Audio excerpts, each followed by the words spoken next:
Harry Potter एक साधारण सा दिखने वाला लड़का है जो अपने मामा मामी वर्नन और पेटूनिया डर्सली के साथ उनके बेटे डिडली के साथ रहता है। डर्सली परिवार हैरी के साथ हमेशा बुरा व्यवहार करता है। वे उसे एक कोठरी में सुलाते हैं, उसकी उपेक्षा करते हैं और उसके साथ नौकरों जैसा व्यवहार करते हैं।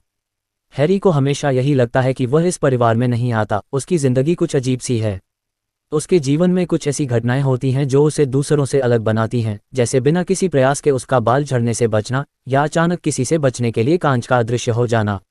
एक दिन हैरी के 11वें जन्मदिन के आसपास एक बहुत बड़ी घटना घटती है। उसके लिए एक अजीब सा पत्र आता है, लेकिन डर्सली परिवार उसे पढ़ने नहीं देता। इसके बाद बहुत सारे पत्र आते हैं जो खिड़की, दरवाजे और यहाँ तक कि चिमनी से भी अंदर आते हैं। वर्नन डर्सली इन सब से घबरा जाते हैं और अपने परिवार को लेकर एक दूरस्थ टापू पर छिप जाते हैं। लेकिन वहाँ भी हैग्रिड नाम का एक विशालकाय आदमी पहुँच जाता है। वह हैरी को बताता है कि वह एक जादूगर है और उसे Hogwarts school of witchcraft and wizardry में दाखिला मिल चुका है।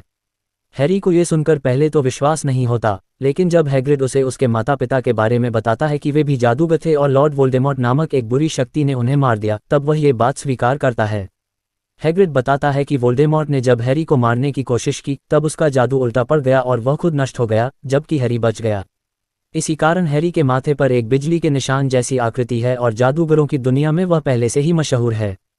हैग्रिड हैरी को लंदन के डायगन एली ले जाता है, जहां से वह हॉगवर्ट्स के लिए ज़रूरी चीज़ें खरीदता है। वहां हैरी को पहली बार असली जादू की दुनिया दिखती है। वह एक जादू की छड़ी खरीदता है जो खुद उसे चुनती है।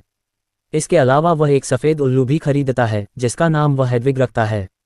उसे ये भी पता चलता है कि उसके माता पिता ने उसके लिए बहुत धन छोड़ा है और वह वास्तव में बहुत अमीर है।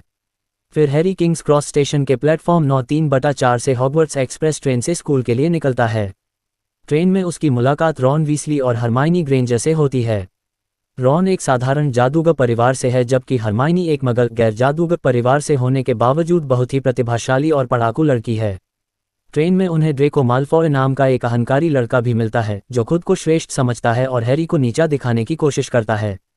हॉगवर्ट्स पहुंचने के बाद पहले साल के छात्रों को स्कूल के हाउसों में बांटा जाता है, ग्रिफिंडोर, हफलपफ, रेवेनक्लॉ और स्लिथरिन।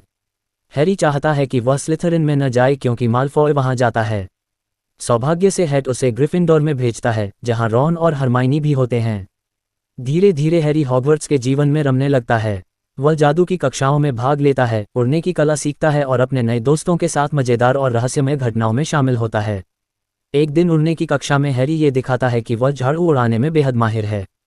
ये देखकर मैकगोनागल प्रोफेसर उसे ग्रिफिंडोर की क्विडिच टीम में शामिल कर लेती हैं। क्विडिच एक बहुत लोकप्रिय खेल है जिसमें जादुई झाड़ुओं पर उड़ते हुए खिलाड़ी गोल्डन स्निच को पकड़ने की कोशिश करते हैं। हैरी इस खेल में बहुत अच्छा प्रदर्शन करता है और ग्रिफिंडोर को जीत दिलाता है।